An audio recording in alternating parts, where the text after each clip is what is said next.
Hi, Pawel. Welcome to our conference.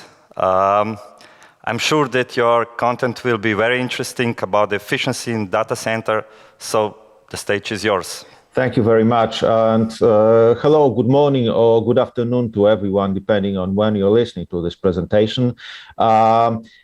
Basically, I am about to speak about a single product named Apstra. As you might know, Apstra used to be an independent company providing a software solution for data centers, and we acquired that company as Juniper Networks beginning of this year. So what this product really is, I bet some of you might be thinking that the general message is that Juniper has finally developed some reasonable GUI for its switches that are deployed in data centers. So my answer to that would really be that, okay, while GUI indeed is there, in reality, this product is about something quite a bit different. But in order to properly understand what the solution really does, it is first necessary to properly define what problem or challenge this is trying to address. And that comes from from a couple of observations regarding the evolution that has taken place in case of data centers. Now, just to make it very clear from the very beginning, those few small observations that I'm about to make may not be directly applicable just to everyone, for obviously every case is different, and if that is your case, you may indeed be looking for a little bit different solution, which is perfectly right. This is not supposed to be a remedy for every problem found anywhere in the world. Okay, so having said that, out of many factors to consider as challenges of data center and the recent evolution of data centers, let me just focus on two of them. The first one being high availability, the overall network resiliency and stability. You see, a few years ago, even if the entire data center were inaccessible for, say, a couple of minutes, or maybe a scheduled maintenance for a night or up to a whole weekend, it was usually not that big a deal. Now, this tolerance has generally decreased by a level of magnitude. Any specific service unavailability nowadays, which goes beyond, say, a couple of seconds, may easily lead to service escalations and such. Then the second factor to consider is the scale. The scale of data centers, the scale of deployments has grown significantly. So the companies that used to have a couple of servers now usually have a couple of racks, and those that had server farms now run large-scale data centers. And it is not a description of a normal company growth, but it is a shift in the business model. Now, having those two items, one being stability, the other one being scale, do we all understand that those two trends actually collide? For in the easiest form, the most convenient way to run high availability application is to extend a layer 2 circuit across the instances of that application. That's the easiest form. I mean, the other instance, which is supposed to takes over IP addressing, maybe MAC addressing, everything, and transparently comes in place. Well, there are obviously other ways to do so. From the networking perspective, they are much better. And yes, you may choose those methods if you have that comfort of, say, writing or selecting every application on your own. However, in case of most of enterprises or organizations, such comfort is inexistent. Now, all engineers understand that a large-scale network running layer 2 connectivity across will never be stable or resilient. At least it will not be possible if it is configured based on any traditional technology. Now, for a number of years, Juniper had worked on developing the right networking technology to address this problem. And yes, it is our strong belief that we, together with the whole industry, now have such technology. And the right answer, which also has the capacity to take us quite a few steps forward, is EVPN. As EVPN provides solution for those fundamental technological problems, there is one catch. There is one catch, for if you try to express what you are doing to your network with EVPN using those standard basic building blocks of networking, such as routing protocols and their parameters, things get very complex.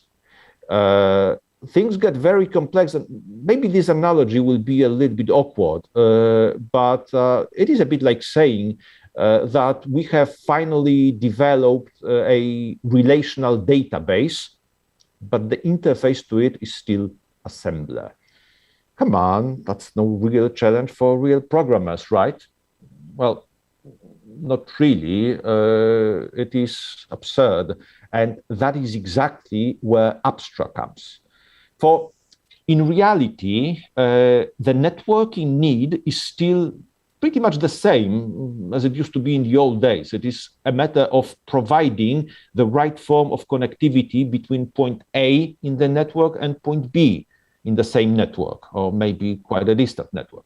So, okay, the alternative is that you need to provide the appropriate form of separation between those 2 points.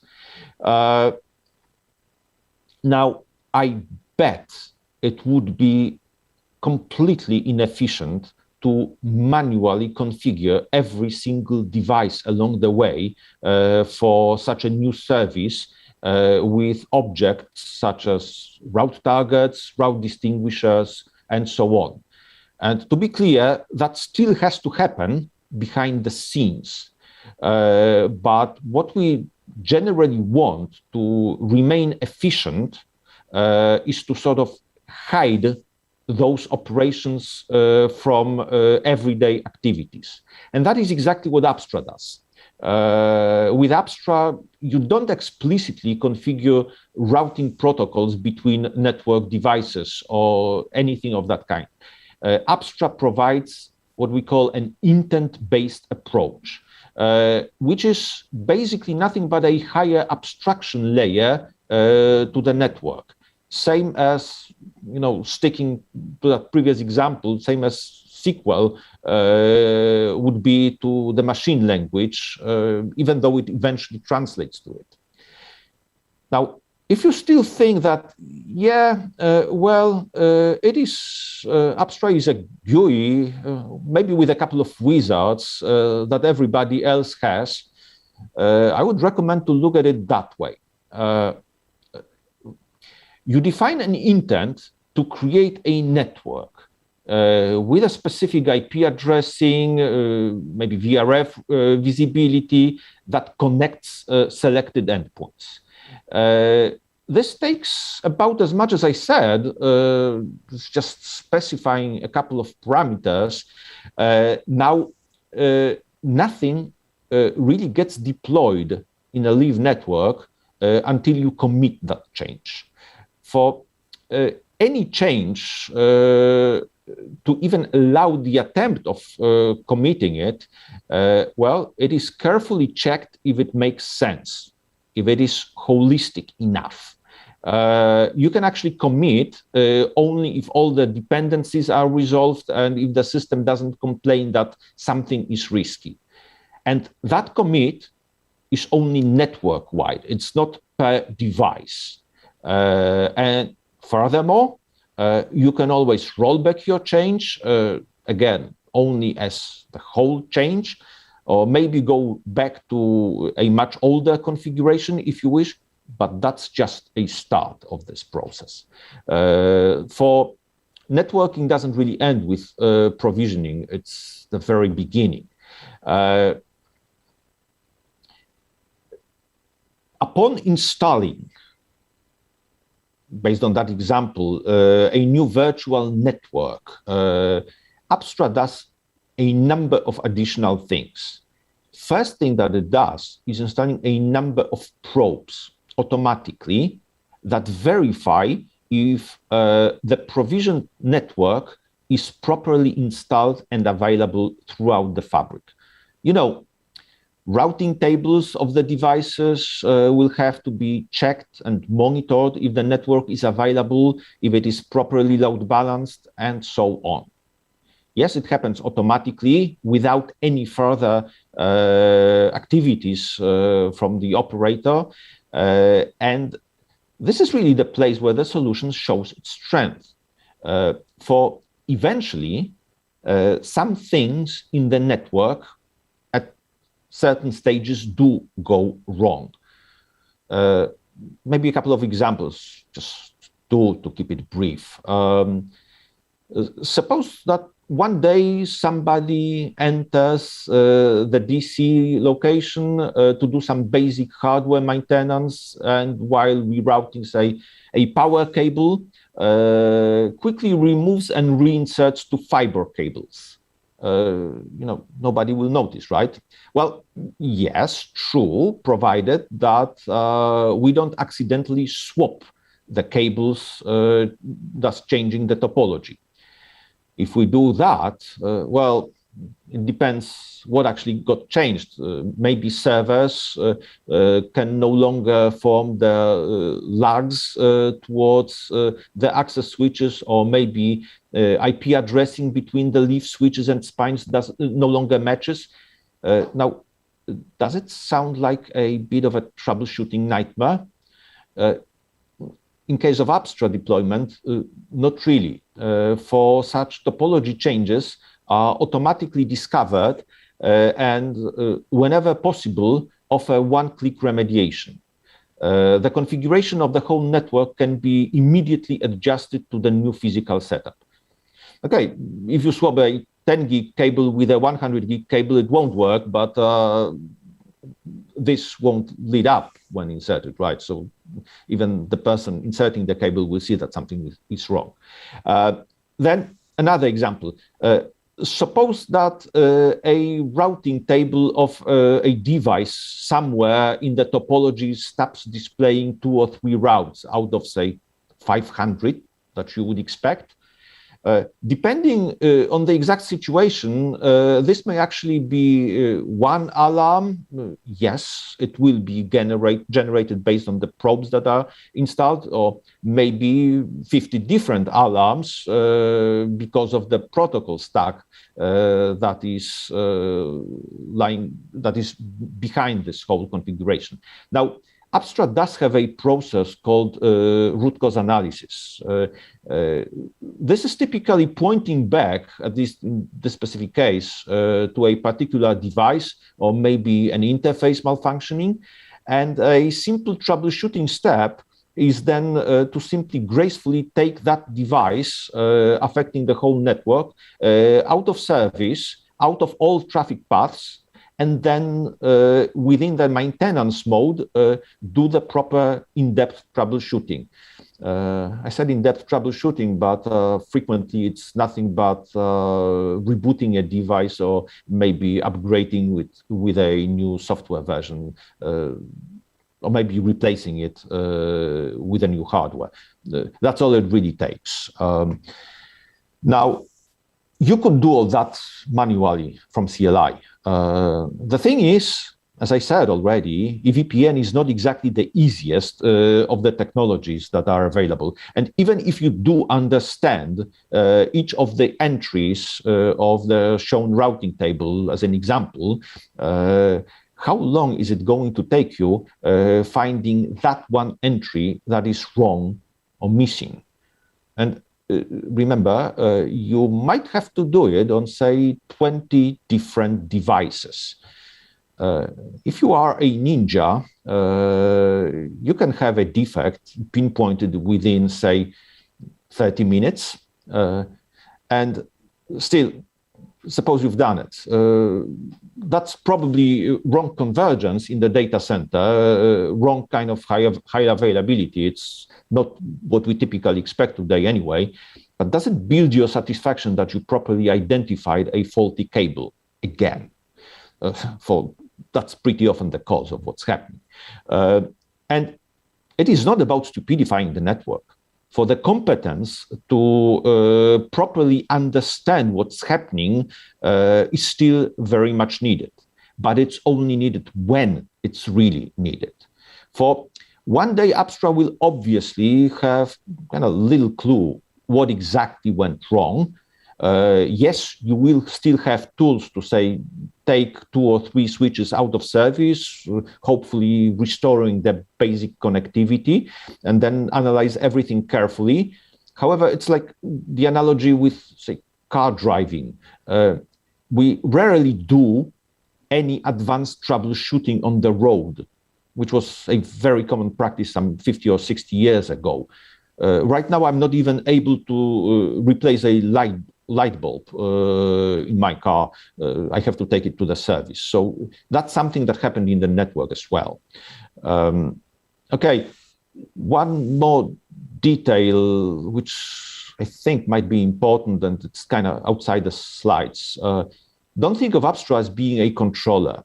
For every controller has one problem. Fundamental problem based on what it really is. It makes all the subordinate devices incapable of working on their own. And that implies the controller becomes the limiting factor and there's potentially a single point of failure. In case of Apstra, it is completely different. For you can switch Apstra off and start managing your network manually anytime you want. And the configurations actually make sense as standalone as well. You can also access the device CLI anytime and make changes, and Apstra will discover them, then giving you an option to either roll them back or maybe accept. If those changes don't interfere with what Apstra does on its own, they can stay there forever. And look, Apstra doesn't take care of everything that's possible on the switch. It doesn't even intend to do so. And if you need, you can insert some additional templates. They are named configlets, to be precise, and they will be included in the device configurations. Now, having said that, yes, there are some additional limitations which exist in topologies built with Apstra. For Apstra does make some assumptions regarding topology and so on, which generally should not be violated. Last not least, you don't even have to use the GUI. Apstra does come with CLI. That's not exactly something I would recommend, but it's there. But more importantly, though, it comes with a very well-defined and described API. I do not consider myself to be a developer, to be honest, but recently for a real customer case, I wrote a quite easy to follow Python script, able to accept an Excel spreadsheet with a list of virtual network as the parameters, and then sort of paste them all into Apstra, ready to commit. Such functionality is obviously not provided out of the box, but that's sort of a low-hanging fruit. And if your model of running a data center network is DevOps or NetOps, you don't have to work with Apstra GUI at all, but you can pretty much benefit of what Apstra does as a product. With a product like this, a presentation based on those few slides is usually not good enough. But if I manage to gain some of your interest, please do request a demo or proof of concept test for, after all the products that we sell really need to speak for themselves and defend themselves alone. Otherwise, our work wouldn't make much sense. Thank you very much for your attention. I appreciate the time you spent listening to what I had to say about Apstra. Thanks again.